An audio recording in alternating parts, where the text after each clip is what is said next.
Hi everybody, how's it going? Welcome to D4, D&D Deep Dive. This is the show where each week we take a deep dive into one, sometimes two, specific character builds for Dungeons & Dragons with the intent to not necessarily tell you the right way or the best way to play a certain character in D&D, but to explore one potential option for how to play a character in the hopes of creating something that is both very powerful, but also really fun to play in-game. So if you enjoy creating characters for D&D almost as much as you enjoy playing the actual game itself, or if you're just looking for tips or ideas on a particular character that you would like to play, then welcome home. This is where you belong, and I'm really glad that you're here, so thank you for being here. My name's Colby. Before we jump in really quick today, I wanted to actually plug something that I haven't done for a while, which is the D&D University playlist that I set up quite a while ago with the intent to help people who are new to the game or could use a refresher learn sort of the basics that they need in order to be able to jump into their first session of Dungeons & Dragons. So if you feel like you could use a refresher, or you know somebody who you'd like to introduce D&D to, but the thought of reading the entire player's handbook is maybe a little daunting for them, feel free to point them in that direction. I'd appreciate it. And I hope one day to add to that series by getting progressively more advanced in the topics that we discuss. One day I'll have more time. That's what we all keep telling ourselves anyway, right? All right, let's jump in. So, since probably the day that I started this channel, I've been getting requests from people to do a 2-character build where one of the players is a medium-sized creature and the other a small-sized creature who mounts on their friend's back or on their shoulders and rides into combat. First things first, let's just get all of the mounting euphemisms out of the way that the 7th grader inside of each of us is just dying to giggle about. I'll pause while you get in your giggles.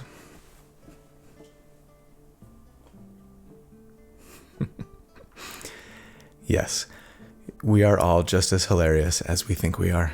We can move on now?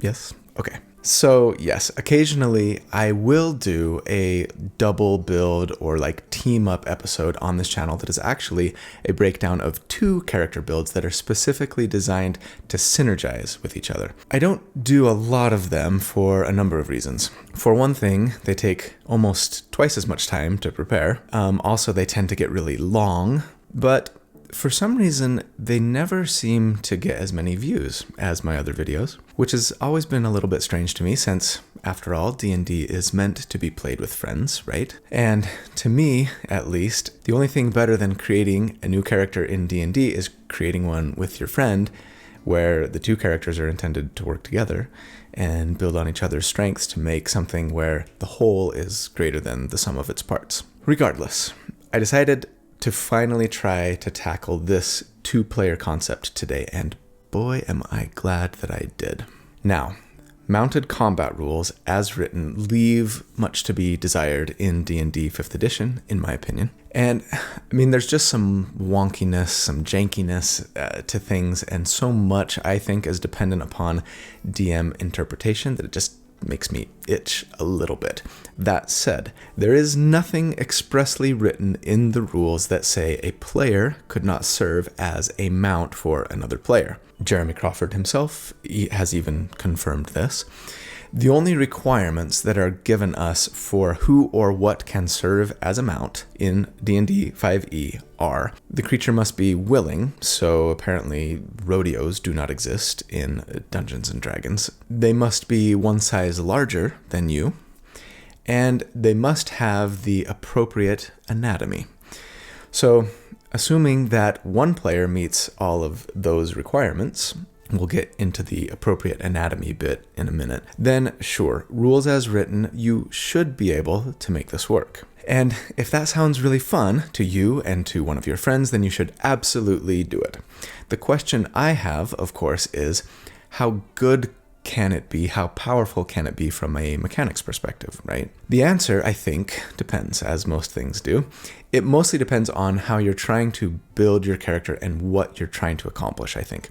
If we're wanting to specifically take advantage of things that are unique to 2 players always being in close proximity to each other, and one of them functioning as a mount, then I'm of the opinion that one of these characters should be a like protector or tank type archetype, right? And the other, a rogue. Building them in this way, taking a couple of key feats and taking advantage of some interesting rules, really lets us create some synergy here between these two characters that I think is, frankly, amazingly powerful. In fact, I'm going to go out on a limb and say that the tank character of this duo, anyway, is probably the best tank that I've done to date, at least from like a mechanics and tactics perspective. And the rogue ends up being a very strong sustained damage dealer to boot. And we'll get into why I feel that way as we go. But before we jump in, let me just quickly add this. My videos are long. I appreciate that the vast majority of you, I think anyway, are fine with this fact. You've at least grudgingly accepted the fact, or in some cases, I suppose, embraced it.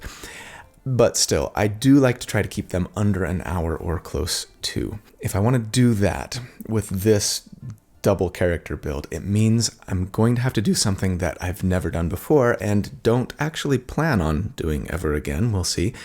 And that is break this build into 2 episodes. I know that's going to upset some of you, but the prep work has gotten me behind schedule. The editing is going to take a lot longer. And in order to say everything that I want to say about these characters, I've decided to just break it into 2 episodes. Hopefully you can forgive me. So today's going to be part 1, and then next week we'll do part 2. And so I proudly present episode 83, The Beast and the Burden, The Horse and His Boy, The Night Rider. I actually really liked that one. But no, I think I'm going to go with The Mount and Blade. Big thanks, as always, to my friend Randall, who created this fantastic artwork for the character concepts that I sent him.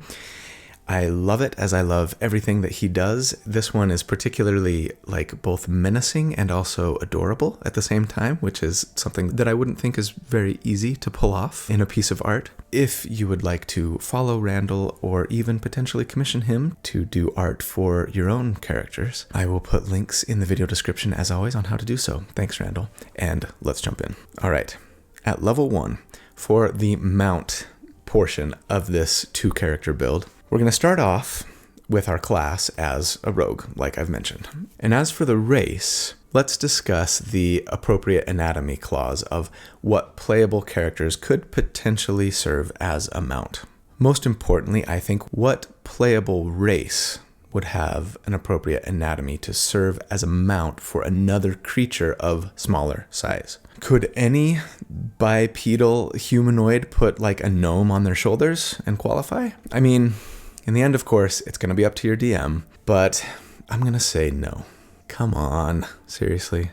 You're going to tell me that an orc swinging weapons or casting spells is going to be able to function without any kind of disadvantage in combat with like a 3-foot tall creature on their shoulders, or maybe in a harness on their back or something like that, who's also trying to swing weapons and or cast spells. That 3-foot tall creature is going to be perfectly accurate and not accidentally lop the head off of the friend whose shoulders they're riding on. I can feel the righteous indignation from some of you and the master blaster objections that you're going to have. And that's okay. Let it out. Have your rant. I'm here for it. If you can convince your DM that this should actually work, then more power to you. For the rest of us, I'm just going to assume that the only real options for us here are to either have the mounted character be someone who has been polymorphed into or maybe wild-shaped into a 4-legged creature or something like it, or be a centaur. The centaur has a nice flat back for you to sit on.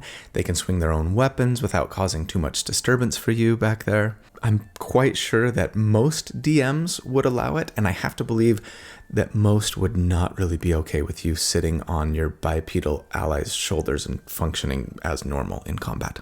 Maybe for a one-shot, I don't know. Anyway, we're going centaur, and I'm thrilled to have the chance to do so, as it's a race I've never used before. Now, there are a few important things we need to discuss about centaurs. First off, their size is actually medium. This is important to point out. One of the biggest challenges to mounted combat, I think, is that most mounts are large creatures or larger, and as such can be difficult to actually use reliably in combat, particularly in smaller battlefields, especially if you're indoors, etc.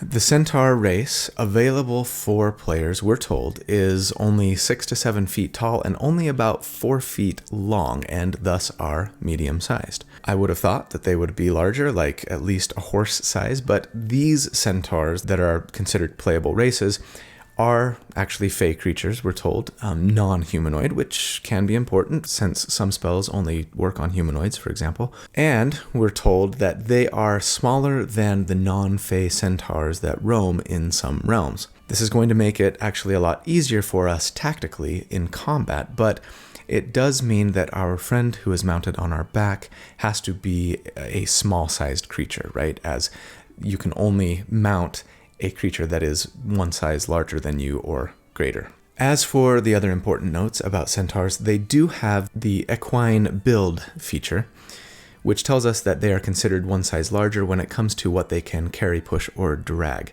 This is important because, as we discussed at length in my dive bomber build a couple of weeks ago, the weight you can carry, including, say, your friend who wants to ride on your back, is only your strength score times 15. We're not planning on having a particularly high strength score with this character, so that would potentially be a problem without this equine build feature. But large creatures can carry twice as much as medium ones, so even with our low strength score, we should have no trouble carrying all but the heaviest small companions on our backs thanks to this feature. There are a couple of potentially cool centaur features that we won't be really taking advantage of, unfortunately. Hooves and charge. Hooves lets us make unarmed strikes with our hooves, or hooves, depending on where you're from. Those do 1d4 plus your strength modifier, and that's cool, but not really something that's going to do us very much good. And to my great dismay, actually, I couldn't really find a way to make the charge feature work very well with this build and not have our DPR suffer dramatically as a result. I actually really was hoping to use charge and the charger feat together and find a way to make it work for some nice damage, but those two things actually conflict with each other as both want to use your bonus action for an attack, among some other frankly limiting things about them. Charge is really just a tough feat to actually make good, I think. I hope to use it in a build and try and build around it in a character one day, but alas, that day is not today. As for our ability scores that we're going with on the mount, I assume we're using the point buy method as always and recommend taking a 15 dexterity and then our +2 there. Again, with Tasha's, we can assign our ability score increases to whichever ability scores we want, right? So we're going to take a +2 on our dex, giving us a 17. Take a 15 intelligence and our +1 there, so we've got a 16, and then a 14 constitution and probably a 10 wisdom, mostly just for, perception checks and wisdom saving throws and things. As for equipment, I would recommend going the gold buy route, picking up some studded leather, a rapier, maybe a couple of daggers in case we need to make a ranged weapon attack and throw them, some thieves tools of course, and any other necessities that you may want and or have gold left over for, which isn't going to be a lot. And then as a rogue at level 1, we do get expertise. This lets us pick 2 skills that we're proficient in, or 1 skill and our proficiency bonus from when we use our thieves tools, and double that proficiency bonus. I do think that you could and should, frankly, build this character to be like the party's scout and lockpicking expert. So I would probably take 2 of perception, especially with our low wisdom score, stealth and thieves tools, if it were me. And then, of course, we do get, as a rogue, sneak attack, which tells us that once on a turn, not your turn, and that's important, you can add 1d6 of damage to an attack you make so long as it's made with a finesse or ranged weapon, thus the rapier, which is a finesse, and you either have advantage on the attack or you have an ally within 5 feet of the enemy you're attacking. Oh, look at that. we have an ally riding on our back, and thus one who is always, essentially, within 5 feet of the enemy that we're going to be attacking. And that means we should pretty much always qualify for our sneak attack damage. And that's just the first bit of nice synergy we get with this combo. As for our blade character, the Mountee, right, at level 1, we're going to start off as a fighter. For our race, we're going to pick up Custom Lineage, as I very often do. There is a feat that I think is a must-have for this build, and a couple of others that we want as well. And we have to be small-sized in order to ride on the back of our centaur friend. So Custom Lineage is, I think, the best option here, as it gives us both a free feat, but also lets us decide if we're going to be a small or medium creature. So pick small, obviously. As for the free feat that we get with Custom Lineage, I think we need to take the Mounted Combatant feat. This feat is absolutely amazing for what we want to do with this character. First off, it gives you advantage on attacks against creatures who are smaller than your mount. Alas, our mount is medium-sized, meaning that we would only have advantage against creatures small size and smaller. So probably not going to come up super often in game, especially after the first few levels when you're unlikely to be fighting goblins and kobolds, but it will be really nice when it does come up. Also, if your mount, our friend here whose back we're riding on, has to make a dexterity saving throw to take half damage on something, they take no damage if they make the save and half if they fail. So basically, our mount character now has evasion. Most importantly, for us is this little tidbit. With the Mounted Combatant feat, you can force an attack targeted at your mount to target you instead. And that's huge. As many of you know, pretty much any time I do a tank build on this channel, I make mention of how important it is for tanks to do things in combat that encourage your enemies to attack you instead of your allies, right? Because just being really hard to kill does not make you a tank. You're not really protecting anybody in that way. In fact, you might be, if you're just hard to kill, you might be encouraging your enemies to attack somebody else. So we have to do something that at the very least imposes disadvantage to our enemies when they try to attack anyone other than us, because there aren't really any ways in D&D 5e that work like a taunt in video games, right? In that the enemy is just forced to attack you. Well, if your friend is also your mount, then we've sort of just found an exception to that rule, haven't we? Because, yeah, with this feat, any attack made against your centaur ally, so long as you're riding on their back, just doesn't. You can force any attack made against them to target you instead, regardless of distance, regardless of frequency, weapon attacks, spell attacks. If it's an attack, your rogue ally essentially has immunity to it, so long as you are on their back and conscious and just decide to have the attack be directed at you instead. And that is actually one of the reasons why I said at the beginning that this is probably the best tank I've made to date, at least from a tactics perspective. Because it's the first time that I've ever done a build, anyway, that has the ability to actually dictate to a monster that they cannot attack at least one of their allies. And that is freaking amazing. Now, as for our other allies, we will find some great ways to help protect them too.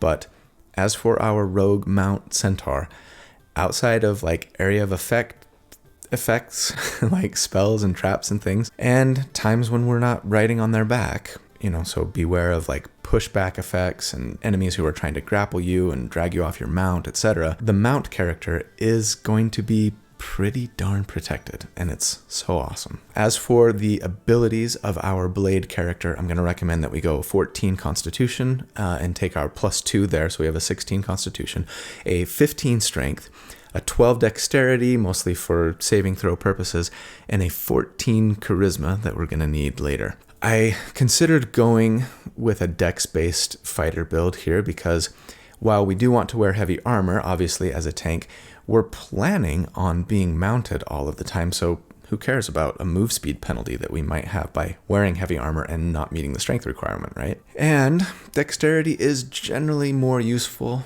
otherwise compared to strength for initiative bonuses, saving throws, etc.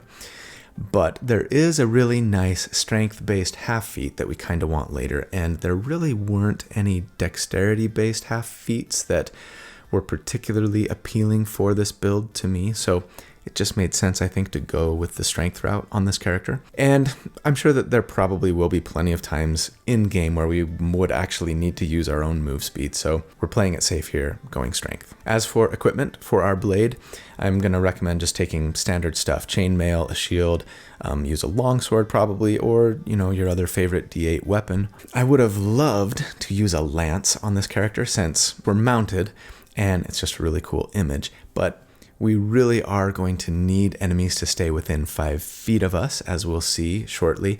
And lances, though they are one-handed weapons if we're mounted, which would have allowed us to still use a shield, we have disadvantage if we make attacks with the lance against enemies that are within 5 feet of us, and so there was sort of a conflict there. It just didn't really work. As a fighter, then at level 1, we'd get the second wind feature, which lets us, once per short rest, as a bonus action, heal ourselves for 1d10 plus our fighter level.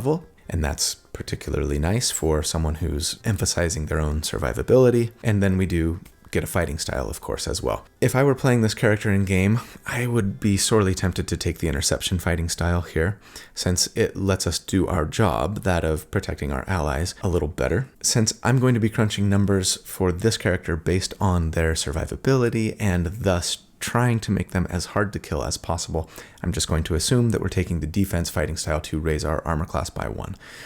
That said, with this character, who will be all but guaranteeing attacks against themselves very consistently, and who will actually have a lot of other uses for their reaction otherwise, defense truly might be the best choice, both for the sake of the spreadsheet and also tactically and mechanically. At level 2, for our mount, as a rogue 2, we get cunning action.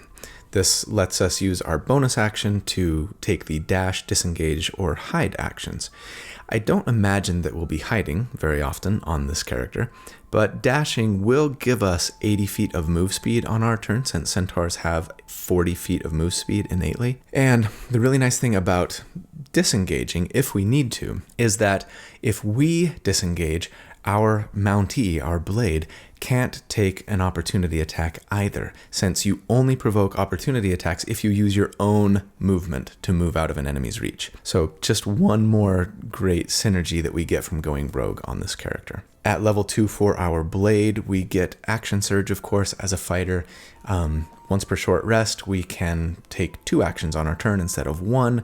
This will always be useful. For us, it will probably be used, I think, to either make more weapon attacks, of course, or potentially later on cast a spell and still be able to make weapon attacks on the same turn, which will be really nice. At level 3, for our mount, our sneak attack damage first up goes up to a 3d6, and then we get our roguish archetype, our subclass. And I considered a lot of options here, but I think that the arcane trickster subclass gives us the best sustained damage options for a variety of reasons, not to mention some fantastic utility, because spells, of course. So yes, as an arcane trickster, we get to learn a number of wizard spells, and there are too many that I want.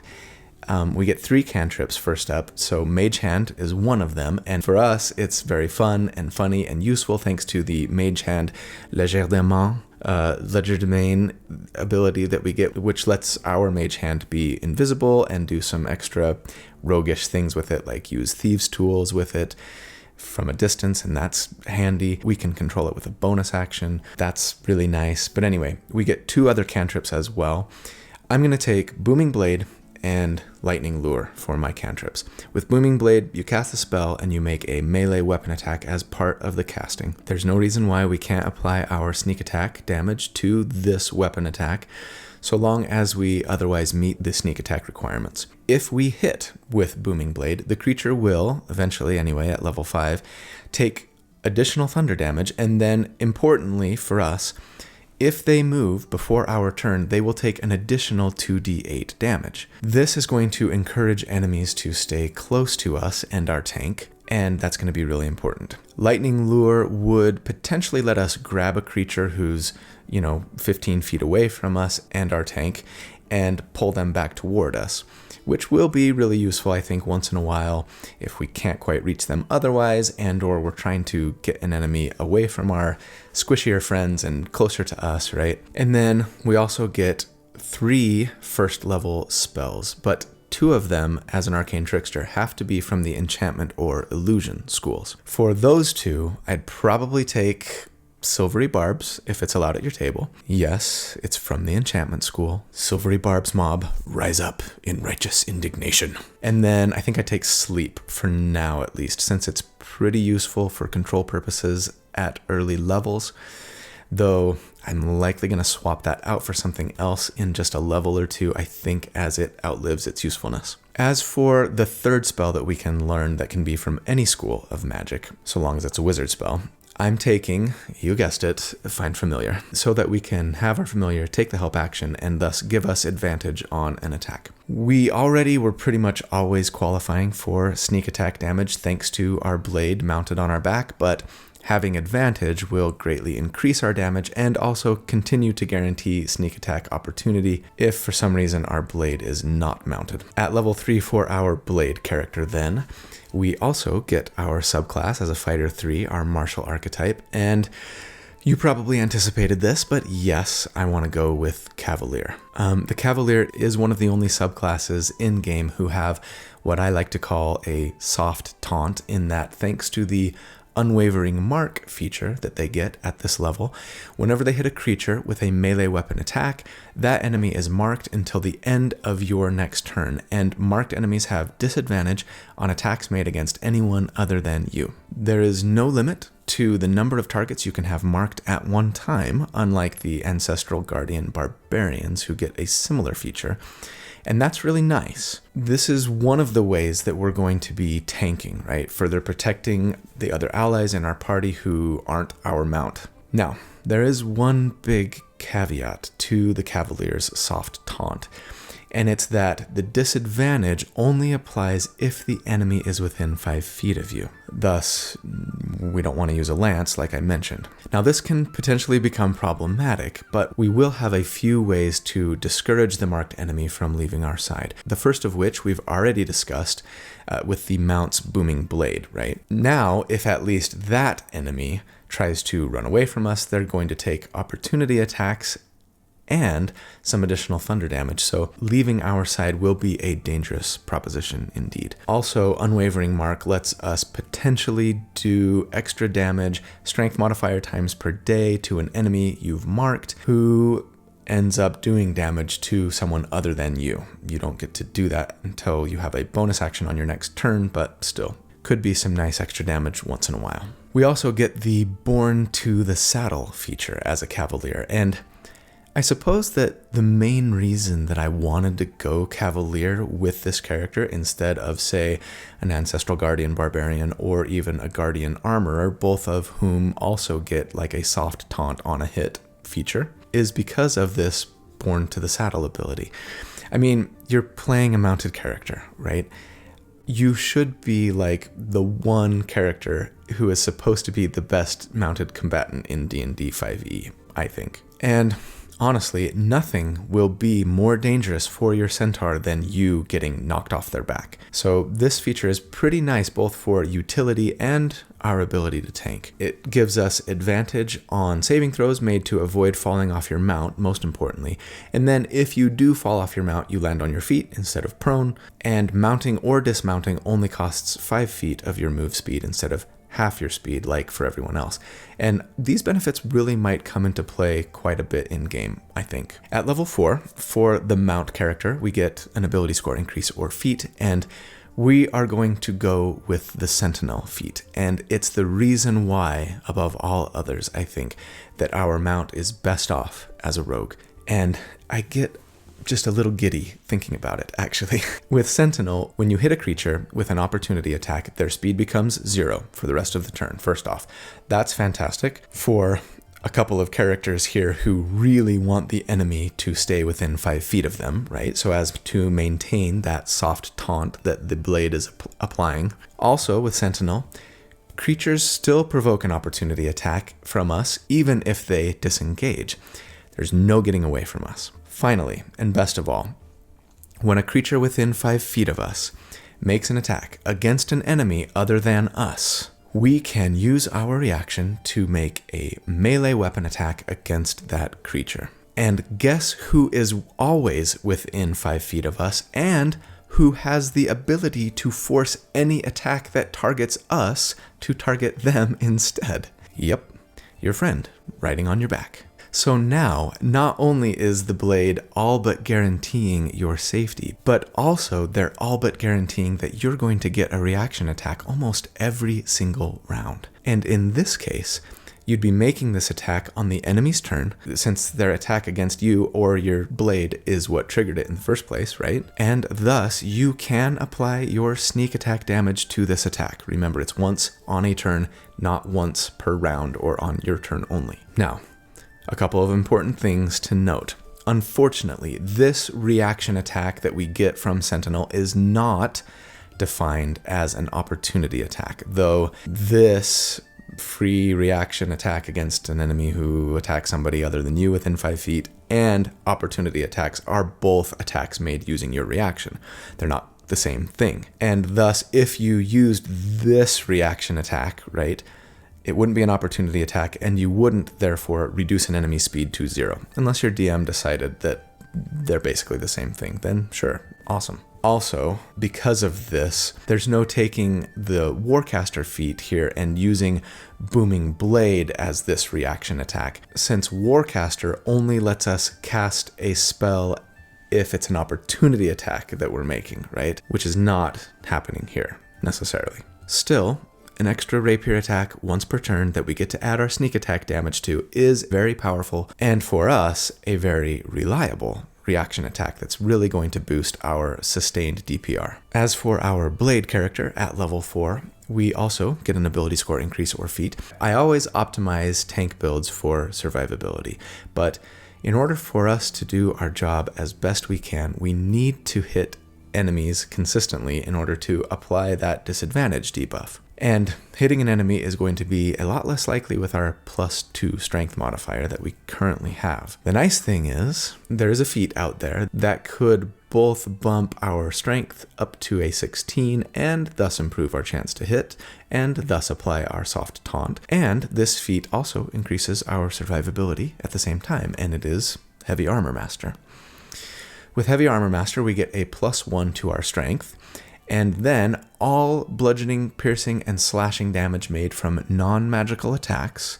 And while that's important, keep in mind that most enemies in D&D who attack us with weapons do so with non-magical ones. Even natural weapons, dragons, claws, and teeth, they're not considered magical weapon attacks, right? So anyway, all of those bludgeoning, piercing, and slashing weapon attacks on us are reduced by 3 damage for each attack. And that's going to do great things for our survivability, especially at early levels. At level 5, for our mount character, our sneak attack damage goes up to 3d6. And we get the Uncanny Dodge feature. This lets us use our reaction to take half damage when we're hit with an attack.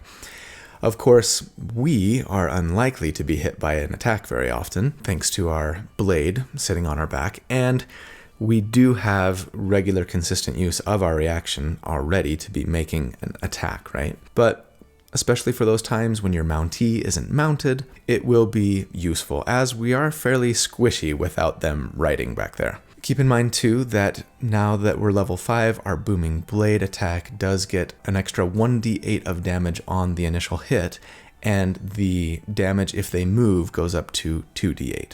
That's a nice little bump for our damage and a nice additional discouragement from an enemy leaving our side. As for the Blade character at level 5, we get extra attack.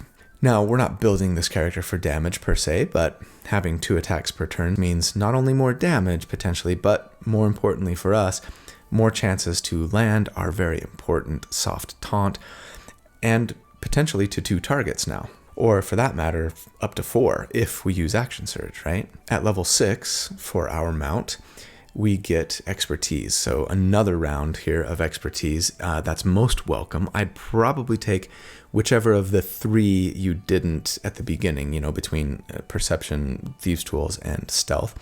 And then I think either sleight of hand or investigation. We are a pretty effective roguish scout at this point, and it's really fun to be able to bring multiple things to the table for your party, not just damage, but lots of utility here as well. For our blade character at level 6, with extra attack secured now, I wanted to take a slight detour on our tank character, primarily with the purpose of picking up some spells to help us increase our survivability and our party's survivability even further. And I think our best option here is actually going to be Sorcerer for the spells and features that I want, and I'll explain why as we go along. So yeah, we're a Fightadin?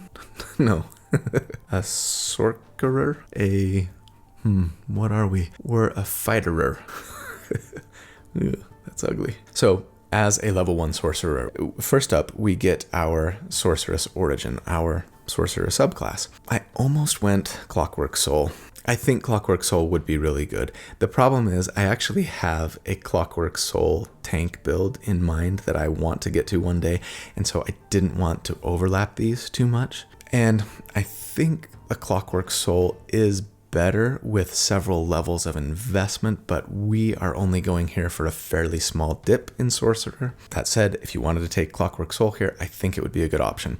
I like Divine Soul actually here instead. First off, for the really nice Favored by the Gods ability that we get, especially for someone who's concerned about their own survivability, Favored of the Gods is great in that it lets you, once per short rest, add 2d4 to a failed save or attack. That's great for those times when a really nasty spell comes our way, or we need to make a saving throw to make sure we stay on our mount's back, for example, or something that might make us lose control of our character especially. But then we also get Divine Magic as a Divine Soul sorcerer, and that's the other big draw to Divine Soul, I think, here, because we have a very expanded spell list with Divine Soul.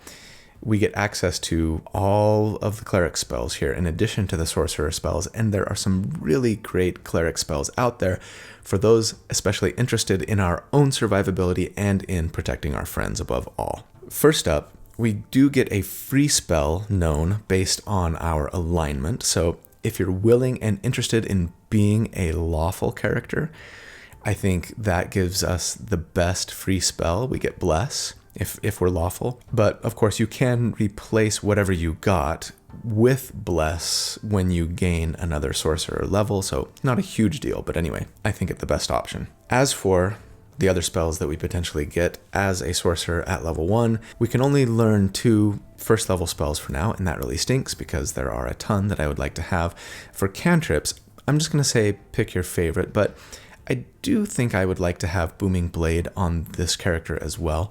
Making 2 attacks is going to be better damage than just making 1 with Booming Blade, and more importantly, I think will better ensure that we land our soft taunt or maybe land it on multiple enemies. But especially if the mount misses their Booming Blade attack, it might be nice to have the option to apply it yourself to really deter a particular enemy from leaving your side. As for first level spells, I would eventually like to get Absorb Elements for elemental damage resistance when we need it, Healing Word to bring back fallen comrades in a pinch, and yes, Silvery Barbs for general, oh shoot, we really need to reroll whatever just happened, use. But I think that for now, with only 2 spells, I'm assuming that we got Bless for free and are going to prioritize Shield and Shield of Faith. Shield, of course, lets you use your reaction when you get hit by an attack to raise your armor class by 5, potentially causing that attack to miss, and then the best part, your armor class stays raised by 5 until your next turn, potentially giving you a huge armor class bump against multiple attacks, right? Shield of Faith is going to be what I assume we're using our concentration on right now, as it will increase our armor class by 2, and it's nice in that it lasts 10 minutes and only costs a bonus action to cast, so we can just use it right as combat starts. Now, you might decide to use Bless instead for your concentration, and I wouldn't fault you if you did so, as it will let you add a d4 to the attacks and saving throws of 3 characters, potentially including yourself, and that will arguably be a lot more beneficial to your entire party, right?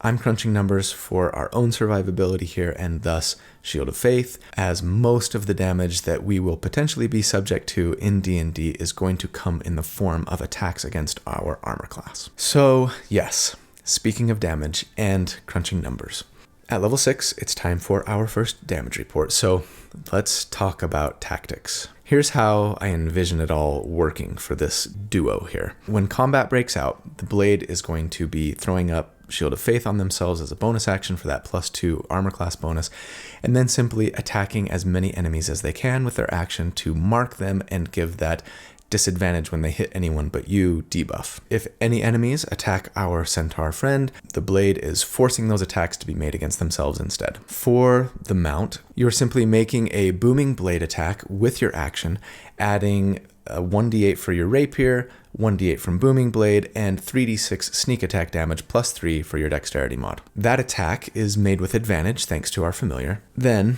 if and when an enemy attacks your blade, or, of course, if an enemy tries to run away, you use your reaction to make another attack, which would just be 1d8 for your rapier plus 3d6 from sneak attack plus 3 for dexterity. Assuming you get all of that each and every round, that's going to be a total of 3d8 plus 6d6 plus 6 damage per round just from the mount, right? But we do have a bit of a conundrum for number crunching. To date, every team-up build that I've ever done has just been focused on sustained DPR. This combo is a little different in that one character is focused on tanking and the other on sustained damage, right? And so it's difficult to know how do I compare these to one another in the spreadsheets that I always do that I post links to in the video description. I think the way that I'm going to do it is just simply sort of present this build as a tank build, comparing the survivability numbers to other tanks. But I will at least make mention of the DPR that you can expect from the rogue.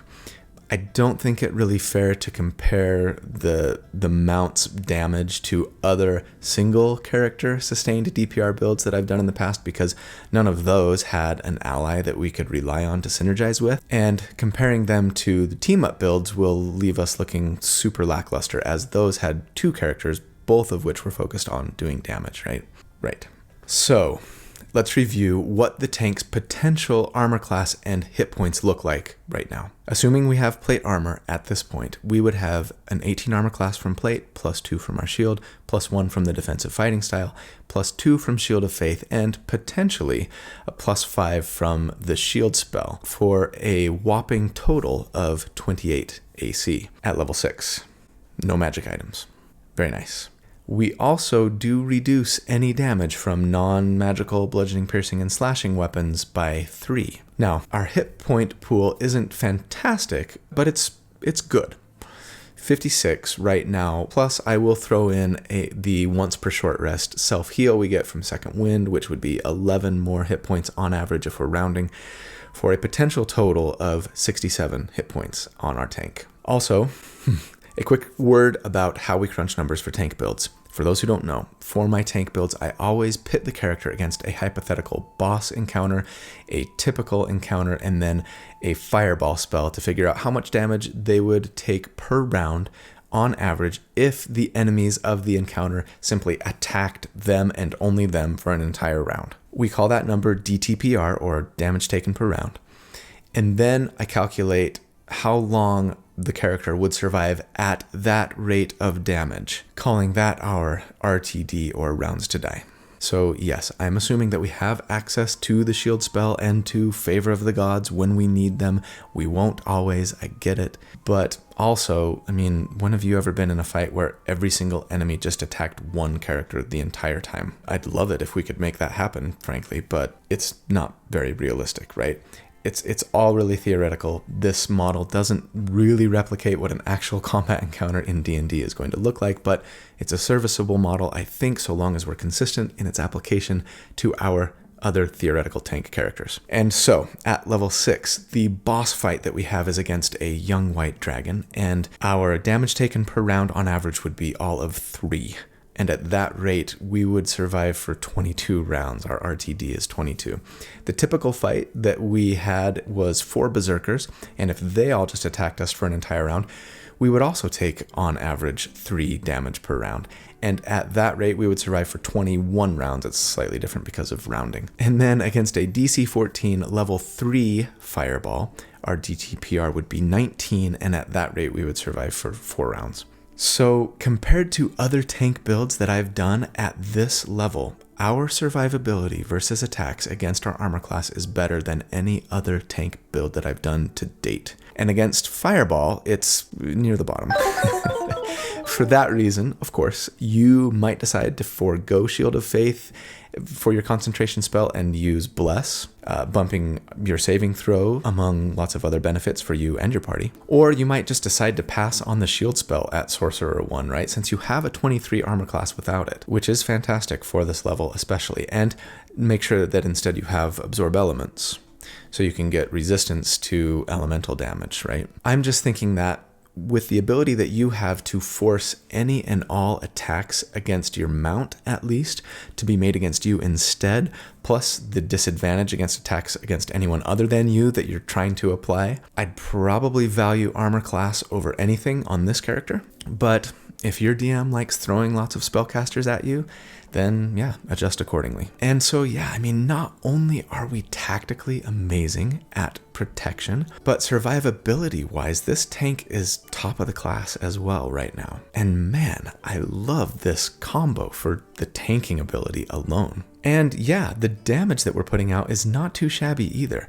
Our rogue mount is going to be doing 40 DPR versus a 10 armor class and 32 DPR against a 15 armor class, assuming that we're getting that reaction attack every round, right? And that puts us at the bottom of tier 1, kind of top of tier 2 compared to other sustained damage builds. Though, of course, we are significantly lower than other team-up builds that I've done where both characters were just focused on damage, right? Even if we count our Blade's fairly paltry DPR. Now, before moving on, I feel like we do have to address some potential tactical challenges that this combo might face. I'm assuming that our Blade is just always going to be mounted when combat breaks out. The Centaur is a medium creature. You're a character who was literally born to the saddle. You two have a bond. You work as a team. You're best friends forever. It just makes sense, I think. If that's the case, when combat starts, if the Blade gets a higher initiative roll than the mount does, which hopefully won't happen too often. The mount does have a much better dexterity score, but it will occasionally. And when it does, you might not be starting off combat in range of an enemy to make an attack, right? It could also happen, of course, if the mount kills the only enemy in range on their turn and they don't have enough move speed to get to another enemy. Then the Blade's turn comes up and there's no one in range for them to attack. In those cases, what I think I probably do is just hold my action as the Blade to make an attack against an enemy as soon as they're in range. Now, doing this uses up our reaction, right? And so potentially then we wouldn't be able to use shield or something that round. But I think it's better than like jumping off the mount, running into combat, attacking, waiting for the mount to catch up, mounting back up on your next turn, etc., etc. That really exposes the mount, I think, to a lot of potential damage. Probably isn't worth it. Most of the time anyway. It's a bit of a bummer to have to deal with, but I suppose it's just the price that you have to pay for being like the best tank ever. All right. This is where I'm going to stop the build for this week. We've laid the groundwork for the build and accomplished the core concept, I think, for both characters. Right now, this duo is incredibly powerful, both from a tank and a DPR perspective. And I'm really excited to show you guys where we take it to next week. So I apologize for leaving it halfway finished. I hope you'll forgive me and have patience. I hope you know how much I love you, and I hope that you do all of the things that I'm supposed to ask you to do, like and subscribe and comment and etc. I hope you have a great day, a fantastic week, that you be kind and good and happy, and I will see you again very soon. Until then, take care. Bye.